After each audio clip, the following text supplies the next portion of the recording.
Hello, it's Make Money Molly, and today I'm going to tell you exactly what Bitcoin is. Imagine that there is a coin worth hundreds of dollars, but it isn't made from gold, platinum, or any precious metal. You can't hold a coin like this in your hand or put it in a piggy bank. This is a digital currency, which means it can only be purchased electronically. I'm talking about Bitcoin. Unlike other currencies, Bitcoin is a digital currency. It does not have a central issuing authority or regulatory body because it is not affiliated with a government or state. A central authority does not decide when to make more Bitcoins, calculate how many to produce, track where they are, or investigate fraud. How does Bitcoin work as a currency or have any value at all? A lot of people and a little technology called cryptography are necessary for Bitcoin to exist. As a matter of fact, it's sometimes referred to as the world's first cryptocurrency. Here's what happens. Using the peer-to-peer network, Bitcoins can be exchanged between computers worldwide. P2P networks are all about sharing stuff, for example, letting people download music or movies that are legal to copy. Isn't it possible to make a bunch of counterfeit copies of Bitcoin and become fabulously rich? Bitcoins can't be duplicated like MP3 files or video files. The blockchain is a global ledger on which Bitcoins are recorded. We will explain why in a moment. All Bitcoin transactions are recorded in the blockchain. It contains approximately 107 gigabytes of data as of late 2016. You don't send files when you send Bitcoins to someone. Instead, you are essentially recording the exchange in that large ledger. You may be wondering, but wait, Bitcoin has no central authority to keep track of everything. It does not have an official group of people who keep track of the ledger and update it like a bank does. It is decentralized. The blockchain can be maintained by anyone as long as they are willing to update it regularly. There are a lot of people who do this. To ensure that all transactions are accurate, a lot of people keep track of the same thing. Let's say that you and some friends decide to play poker, but none of you has poker chips and you left your cash at home. We don't have any money on the table, so some of you grab a notebook and begin keeping track of who bets how much, who wins, and who loses. Everyone separates their ledgers because they don't trust each other. Then, at the end of each hand, all of you compare your notes. This way, if someone makes a mistake or tries to cheat, the discrepancy will be detected. It is likely that you will fill up a page of your notebook with notes about the money movement after a few hands. Every page can be thought of as a block of transactions. The information in your notebook will eventually become a chain of blocks. How are all the ledgers kept synchronized if there are thousands of people maintaining the Bitcoin blockchain individually? In keeping with our poker analogy, imagine the entire Bitcoin peer-to-peer network as a really large poker table with millions of players. Many of the volunteers keep ledgers, but some just exchange money. You have to tell everyone at the table when you want to send or receive money so they can update their ledgers. In other words, each time you make a transaction, you're announcing something to the Bitcoin network. We need your account number, the account number of the person to whom you're sending Bitcoins, and the number of Bitcoins you wish to send. Your transaction will be included in the current block of the blockchain by all users who are keeping copies. Keeping track of transactions among a bunch of people seems like a pretty good security measure. It seems like a security problem if all it takes to send Bitcoins is a couple of account numbers. Consider all the ways criminals use to steal people's credit card information. It's an enormous problem with regular money. A central bank doesn't notice Bitcoin is being used to commit fraud, so it can't be shut down. Hank could easily pretend to be me and send himself all the Bitcoins I own.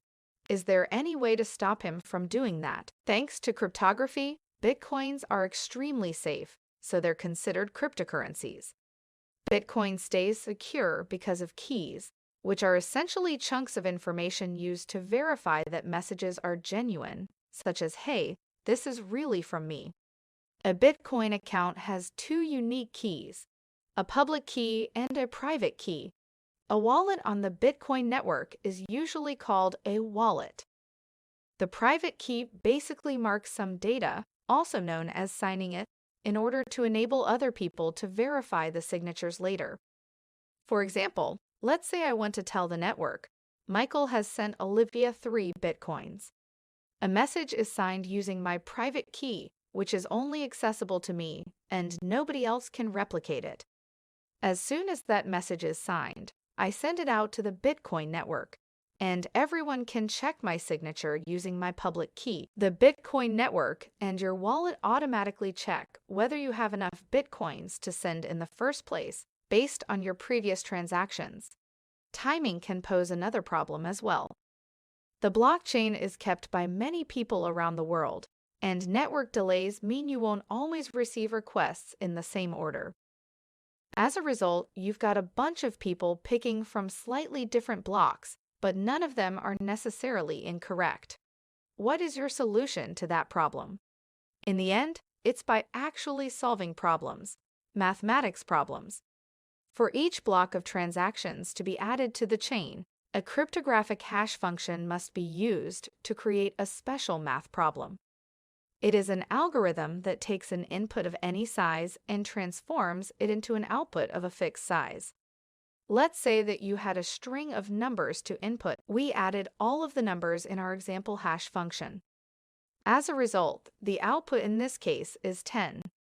A hash function is really good for cryptography because it's easy to find its output when given an input. It's really hard to take an output and figure out what it was originally. The following string of numbers add up to a lot, even in this incredibly simple example. 10. To determine that the input was 123-4, you have to guess until you get it right. It was originally developed by the National Security Agency of the United States. The time it takes computers to guess the solution to a hash problem is usually about 10 minutes. Then they have to make billions and billions of guesses before they get it right. The first person to solve the hash gets to add the next block of transactions to the blockchain, which then generates a new math problem that must also be solved. The most trusted chain will be the longest if multiple people create blocks at roughly the same time. Those transactions in the alternate branches get added to the pool for future blocks. To keep those machines running, these volunteers spend thousands of dollars on special computers designed for solving hash problems. What's the reason? Why do they maintain the blockchain? Is it only community service? Actually, Bitcoin comes with a built-in reward system. The winning bidder receives 12.5 new Bitcoins every time their block is added to the blockchain. Most people know Bitcoin ledger keepers as miners. Keeping the blockchain updated is like swinging a pickaxe at hash problems in hopes of striking gold. Back in 2009, Bitcoins didn't have any perceived value. The value of 10 Bitcoins would have been the same as a bunch of pennies. Nevertheless, 1 Bitcoin is currently worth $708 as of November 10, 2016. The value of 12.5 Bitcoins is $8,850. I think that's a pretty good chunk of change. A Bitcoin miner created every Bitcoin that exists.